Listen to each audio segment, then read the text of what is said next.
Good morning, brothers and sisters. For 14 days now, we have been walking together on our way to the cross. During Lent, in an intentional way, we want to separate more time to pray, read the Bible, meditate on the Word, fast, and strengthen our communion with our God and Lord. Has anyone asked you why you are so eager to fast or separate time to pray and read the Bible? Has anyone commented to you something about the use of the cross? Why do you wear it? Why so many hymns about the cross? Why is the cross the center of our church altar? Since the early times of Christianity, these questions have existed, especially questions about the cross. And more than questions, the cross of Christ has been mocked and despised, considered for some people foolishness, and to others a waste of time, weakness, or superstition. To these questions, the Apostle Paul, in the decade of the 50s of the first century, proclaimed that the message of the cross is certainly foolishness for those who are lost, but for those who are saved, that is, for us, it is power of God. These words are part of the first chapter of the letter that the Apostle Paul wrote to the church that was in Corinth. At that time, Corinth was a large city and famous for its richness and culture, as well as for the moral relaxation of its inhabitants.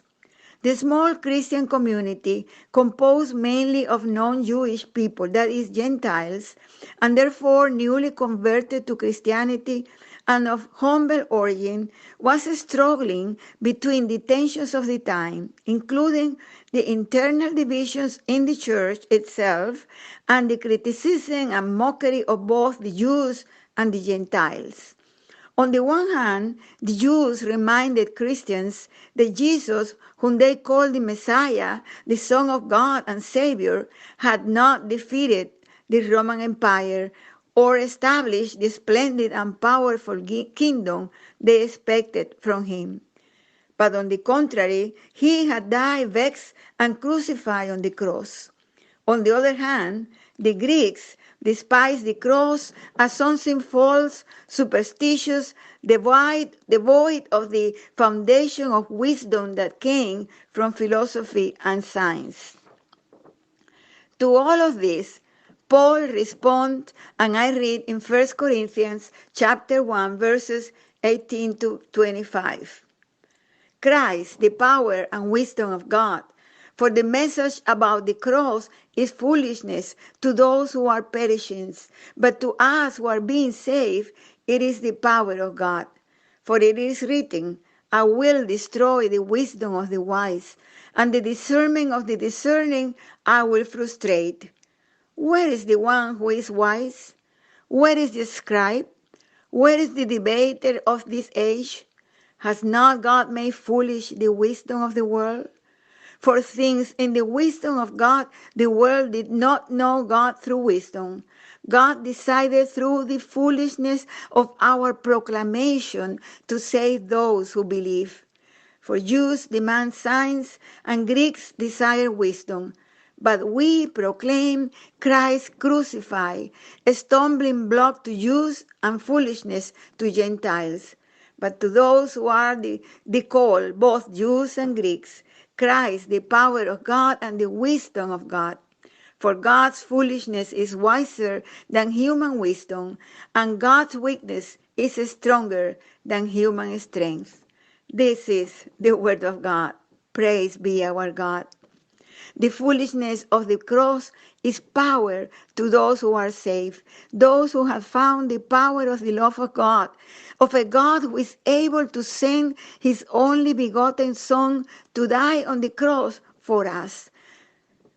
Christ that is able to take away from us sin and death. If there is foolishness, this is it.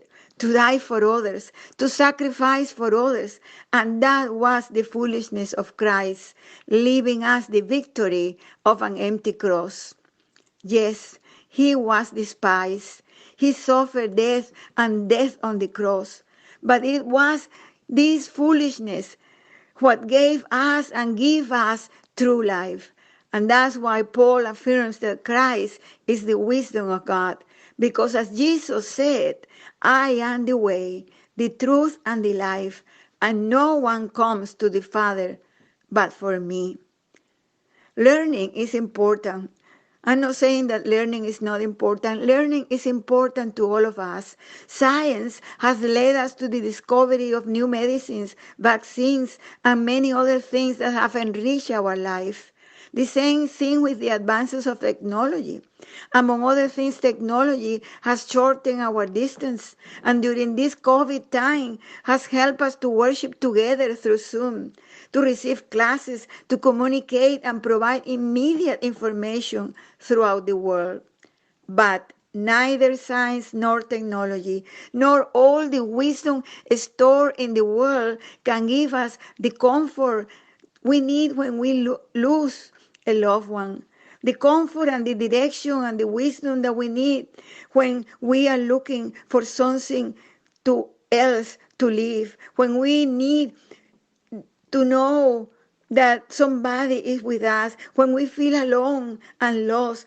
Nobody can give us the strength that Christ gives us when we are sick or in body and in spirit, or when we are falling and tired by the storms that sooner or later we all face in life. Nothing made by human beings can take away the burden of guilt, doubts, lack of faith, fear, and depression.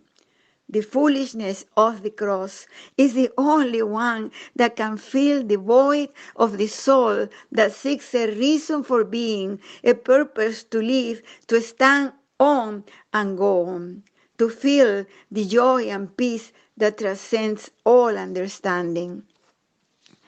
It is my prayer that we continue to walk together until we reach the cross and make it our own, so that our life, feelings, and behaviors are so like Jesus that they call us fools, mad for him.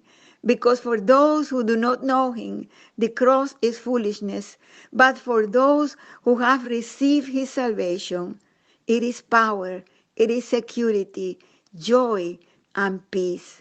May God bless all of us in our walk to the cross. Amen.